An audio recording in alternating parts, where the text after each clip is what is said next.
Assalamualaikum warahmatullahi wabarakatuh. Kembali lagi bersama saya Muhammad Iqbal, peserta Latsar CPNS Angkatan ke-38 Pemerintah Provinsi Kalimantan Utara. Saya akan membawakan materi 5 nilai dasar PNS atau biasa disebut dengan aneka. Sebelum masuk ke materi, saya ingin mengucapkan terima kasih kepada Bapak Dr. Haji Wartono, SEMMMPD, selaku tutor pada agenda kedua. Untuk materi yang pertama yaitu akuntabilitas. Akuntabilitas sering disamakan dengan responsibilitas atau tanggung jawab. Namun, pada dasarnya, kedua konsep itu memiliki makna yang berbeda.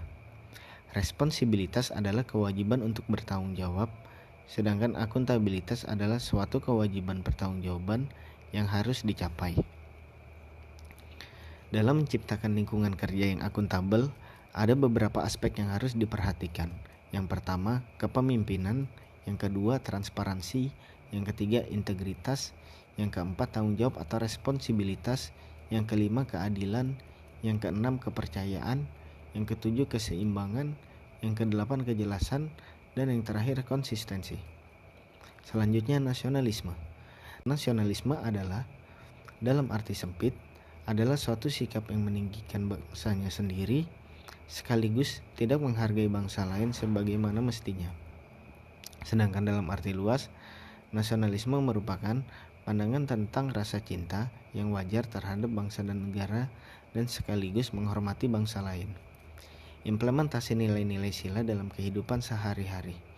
Implementasi sila pertama, ketuhanan yang Maha Esa, mengimani adanya Tuhan yang Maha Esa, serta mematuhi perintah dan menjauhi larangannya.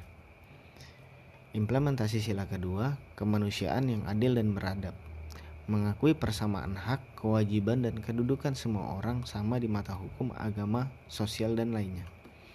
Implementasi sila ketiga, persatuan Indonesia, melestarikan budaya Indonesia seperti baju adat, tarian, alat bahasa, alat musik, dan lain-lain dalam kehidupan sehari-hari. Implementasi sila keempat, kerakyatan yang dipimpin oleh hikmat kebijaksanaan dalam permusyawaratan perwakilan, melakukan musyawarah untuk memperoleh keputusan bersama. Implementasi sila kelima, keadilan sosial bagi seluruh rakyat Indonesia, mengedepankan sikap adil antara sesama manusia. Selanjutnya, etika publik. Etika lebih difahami sebagai refleksi atas baik buruk, benar salah yang harus dilakukan atau bagaimana melakukan yang baik atau benar. Sedangkan moral mengacu pada kewajiban untuk melakukan yang baik atau apa yang seharusnya dilakukan. Kode etik adalah aturan-aturan yang mengatur tingkah laku dalam suatu kelompok khusus. Sudut pandangnya hanya ditujukan pada hal-hal prinsip dalam bentuk ketentuan tertulis.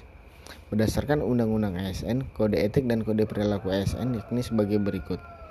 Melaksanakan tugasnya dengan jujur, bertanggung jawab, dan berintegritas tinggi.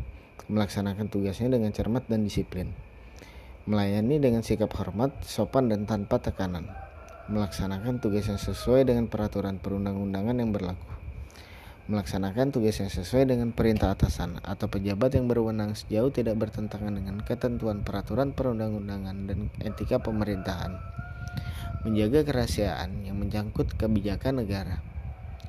Menggunakan kekayaan dan barang milik negara secara bertanggung jawab, efektif, dan efisien. Menjaga agar tidak terjadi konflik kepentingan dalam melaksanakan tugasnya. Memberikan informasi secara benar dan tidak menyesatkan kepada pihak lain yang memerlukan informasi terkait kepentingan kedinasan. Tidak menyalahgunakan informasi intern negara, tugas, status, kekuasaan, dan jabatannya untuk mendapat atau mencari keuntungan atau manfaat bagi diri sendiri atau untuk orang lain. Memegang teguh nilai dasar ASN dan selalu menjaga reputasi dan integritas ASN. Etika publik, melaksanakan ketentuan peraturan perundang-undangan mengenai disiplin pegawai ASN. Selanjutnya, komitmen mutu.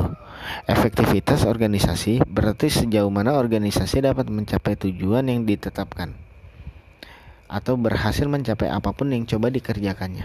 Efisiensi organisasi adalah sejumlah sumber daya yang digunakan untuk mencapai tujuan organisasional. Efisiensi organisasi ditentukan oleh beberapa banyak bahan baku, uang, dan manusia yang dibutuhkan untuk menghasilkan jumlah keluaran tertentu. Inovasi adalah kegiatan penelitian, pengembangan, dan ataupun perekayasaan yang dilakukan dengan tujuan melakukan pengembangan, penerapan praktis nilai dan konteks ilmu pengetahuan yang baru, ataupun cara baru untuk menerapkan ilmu pengetahuan dan teknologi yang sudah ada ke dalam produk ataupun proses produksinya. Mutu merupakan suatu kondisi dinamis berkaitan dengan produk, jasa, manusia, proses dan lingkungan yang sesuai atau bahkan melebihi harapan konsumen atau pengguna. Ada 10 strategi yang mesti dijalankan organisasi agar pelaksanaan manajemen mutu terpadu dapat berjalan baik, yaitu yang pertama menyusun program kinerja jangka panjang yang berbasis mutu. Yang kedua membangun mindset pegawai terhadap budaya mutu. Yang ketiga mengembangkan budaya kerja yang berorientasi mutu, bukan sekedar melaksanakan tugas rutin dan sebagai formalitas menggugurkan kewajiban. Yang keempat, meningkatkan mutu proses secara berkelanjutan agar dapat menampilkan kinerja yang lebih baik dari waktu ke waktu. Yang kelima, membangun komitmen pegawai untuk jangka panjang. Yang keenam, membangun kerjasama kolegial antar pegawai yang dilandasi kepercayaan dan kejujuran. Yang ketujuh, memfokuskan kegiatan pada kepuasan pelanggan baik internal maupun eksternal.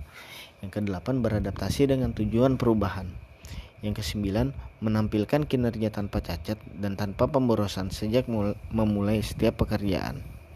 Yang kesepuluh, menjalankan fungsi pengawasan secara efektif untuk mengawal keterlaksanaan program kerja. Selanjutnya adalah anti korupsi. Kata korupsi berasal dari bahasa Latin yaitu corruptio yang artinya kerusakan, kebobrokan, dan kebusukan. Beberapa ahli mengidentifikasi jenis korupsi di antaranya Syed Hussein Atas yang mengemukakan bahwa berdasarkan tipenya, korupsi dikelompokkan menjadi 7 jenis, yaitu korupsi transaktif. Selanjutnya, korupsi yang memeras. Yang ketiga, korupsi investif. Yang keempat, korupsi kerabatan. Yang kelima, korupsi defensif. Yang keenam, korupsi otogenik. Yang ketujuh, korupsi dukungan. Demikian materi yang dapat saya sampaikan. Semoga penerapan nilai-nilai aneka bisa kita terapkan di lingkungan keluarga, masyarakat, dan di tempat pemerintah. Wassalamualaikum warahmatullahi wabarakatuh.